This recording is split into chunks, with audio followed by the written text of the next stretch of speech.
In 1 Kings chapter 19, Elijah's struggling a great deal, and he gets called to go back to Mount Horeb, or Mount Sinai, the original place of the espousal of God with his covenant people.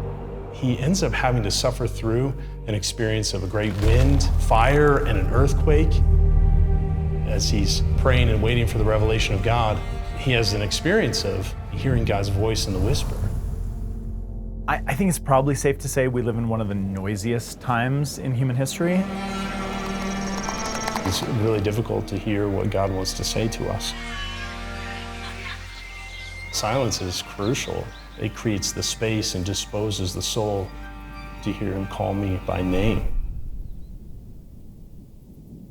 I think we've spent most of our lives trying to create a situation where I don't need God. Coming out in the wilderness, I start to realize how much I need him. In that, the heart is wildly open.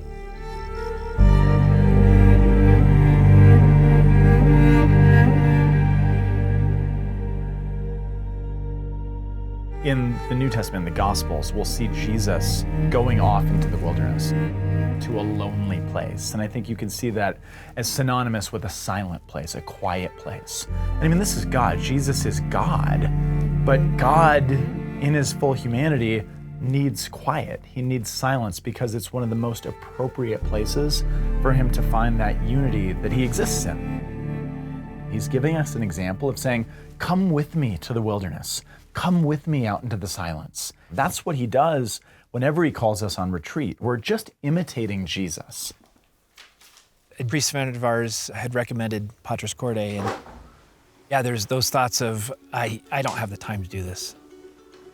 It's a lot to try to just get time off of work and, away from the family and all these responsibilities that you have in your life. At that time, we were dealing with the death of someone that was very, very close to our family. To be able to take that step away and just to be able to focus on, Lord, where are you in my life and in the midst of the suffering?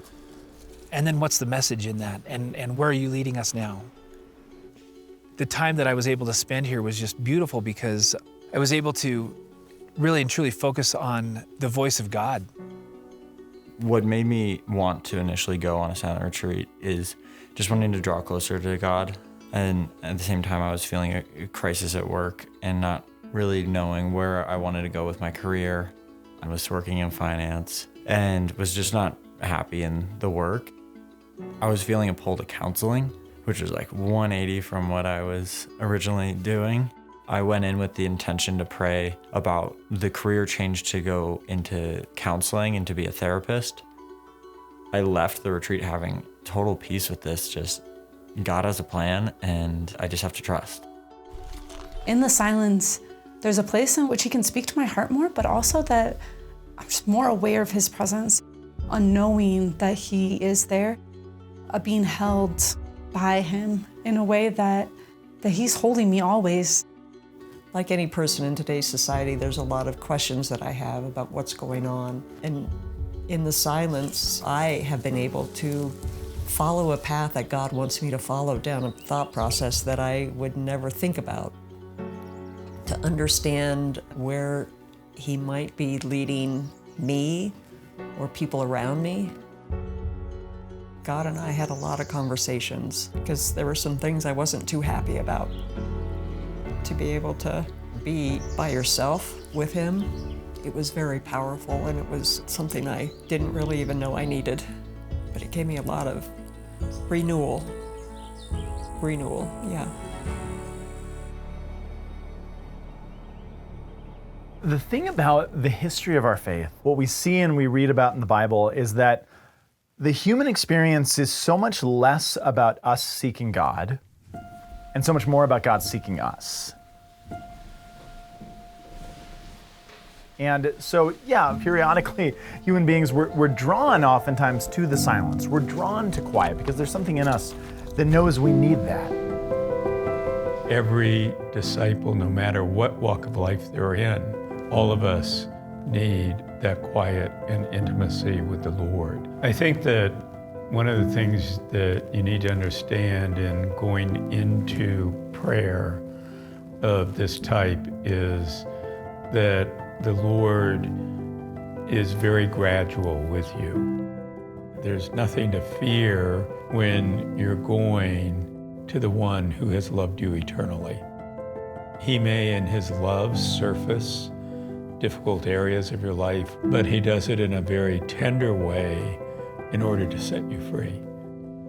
Certainly there are blessings and graces for us in times of retreat, but it's always so that I might be drawn more deeply into Christ's heart for the world. I did notice that back home, there were all the same stresses, there were all the same difficulties, but the way that I was able to deal with them was much more peaceful. I know right now God wants me to be here today.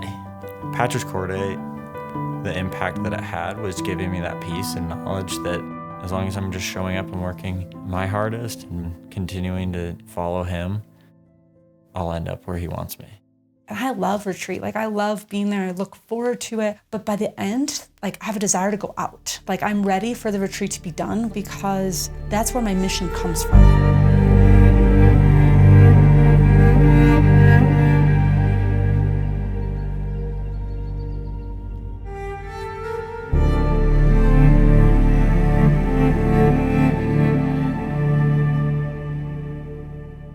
It's interesting because when we want to be heard, we get louder.